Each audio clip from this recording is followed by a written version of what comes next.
আসসালামু আলাইকুম ওয়া রাহমাতুল্লাহি ওয়া বারাকাতুহু। Welcome to Monir bin Amin Facebook page. স্বাগতম জানাচ্ছি আপনাদের সবাইকে মনির বিন আমিন পেজের পক্ষ থেকে। ডিয়ার অডিয়েন্স, আজকে একটা টপিক নিয়ে আপনাদের সামনে কিছু কথা বলবো। তো যে টপিকটা নিয়ে কথা বলবো সেটা হচ্ছে একজন প্রেসিডেন্ট, একজন প্রাইম মিনিস্টার, একজন প্রধানমন্ত্রী কিরকম হওয়া উচিত, কেমন হওয়া উচিত। তা আমরা ইসলামের প্রথম খলিফা হযরত আবু বকর সিদ্দিক রাদিয়াল্লাহু তাআলা আনহুর কাছ থেকে শেখার চেষ্টা করব ইনশাআল্লাহ। তবে তার আগে একটা কথা আমি আপনাদেরকে ক্লিয়ারলি জানিয়ে দিচ্ছি, আমি রাজনীতি সম্পর্কে যে বক্তব্যগুলো দিই, আমার সেই বক্তব্যগুলো শোনার পর আপনারা কেউ আমাকে কোনো দলের সাথে মিল করবেন না please. Because I'm not doing any Awami League, I'm not doing any BNP, I'm just trying to presentation the truth before you.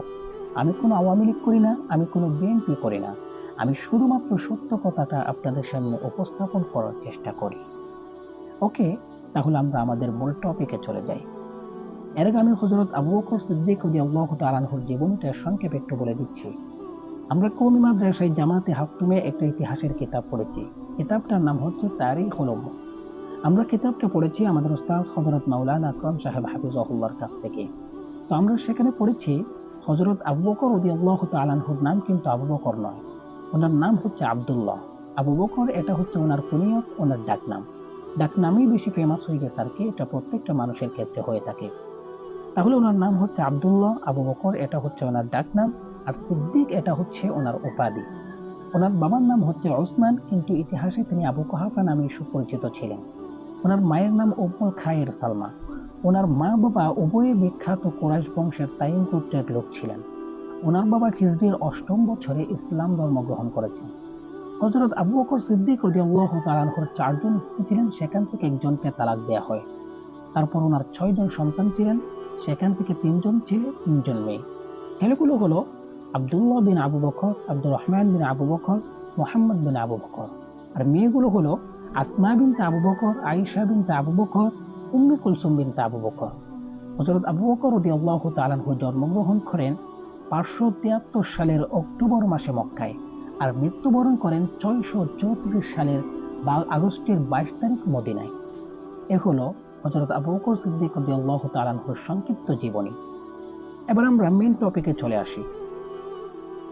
দেখেন, হযরত আবু বকর রাদিয়াল্লাহু তাআলা আনহু রাষ্ট্রপ্রধানের দায়িত্ব পালন করেছেন মাত্র ২ বছর ৩ মাস।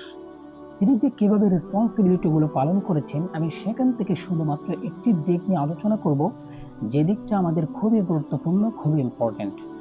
আর সেটা হচ্ছে, আমরা একজন মেম্বার থেকে শুরু করে চেয়ারম্যান, এমপি, মন্ত্রী, আমরা ক্ষমতা পেলেই চুরি করি, আমরা রাষ্ট্রীয় সম্পদ নষ্ট করি, দেশের টাকা বিদেশে পাচার করি। এজন্য এখানে দ্রব্যমূল্যের দাম বেড়ে যায়। আর আপনি দেখবেন, মনে রাখবেন, প্রত্যেকটা টাকার হিসাব in the day of judgement, কাল কিয়ামতের ময়দানে আল্লাহর সামনে আপনাকে জবাবদিহি করতে হবে। আপনি জনগণের হক নষ্ট করেছেন। আর হযরত আবু বকর রাদিয়াল্লাহু তাআলা আনহু তিনি ক্ষমতা পাওয়ার পর কি করেছে দেখেন। হযরত আবু বকর রাদিয়াল্লাহু তাআলা আনহু তিনি রাষ্ট্রীয় কোষাগার থেকে কোনো বেতন নিতেন না।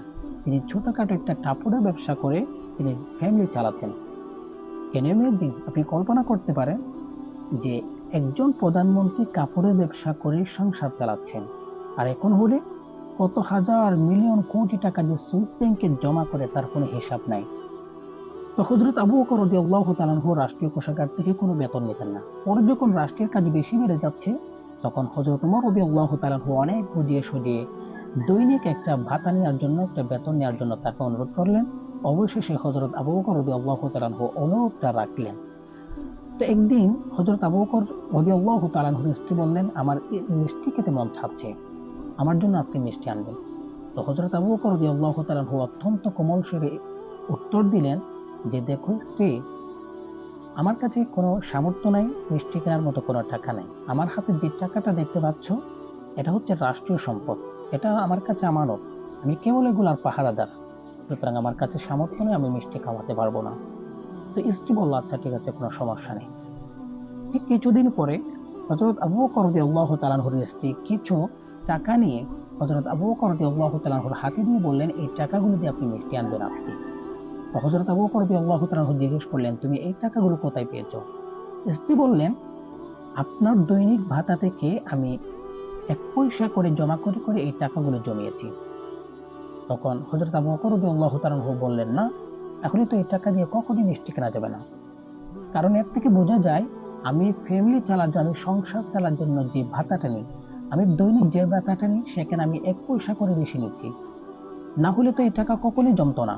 সুতরাং আমি এই টাকা দিয়ে কখনোই মিষ্টি কিনতে পারবো না, এরকম বলে যে টাকাগুলো বাইতুল মালে সরকারি কোষাগারে জমা দিয়ে আসলেন এবং স্ত্রীকে বললেন, স্ত্রী, মন খারাপ করো না, কাল কিয়ামতের ময়দানে আল্লাহর জান্নাতে ইচ্ছে মতো মিষ্টি খেও। আল্লাহু আকবার। এগুলোই তো মুসলিম বিশ্বের আইডল। আই থিঙ্ক বিশ্বের প্রত্যেকটা গভর্নমেন্ট যদি হযরত আবু বকর রাদিয়াল্লাহু তাআলার মতো হয়, আই গ্যারান্টি এই পৃথিবীটা স্বর্ণে রূপান্তরিত হয়ে যাবে। সো আল্লাহ তাআলা বিশ্বের সমস্ত প্রধানমন্ত্রীগুলোকে হযরত আবু বকর রাদিয়াল্লাহু তাআলা আনহুর আদর্শে আদর্শিত হওয়ার তৌফিক দান করুক। আমরা যারা অনলাইন থেকে দেখছি আমরা সবাই পড়ে আমিন। আসসালামু আলাইকুম ওয়া রাহমাতুল্লাহি ওয়া বারাকাতুহু।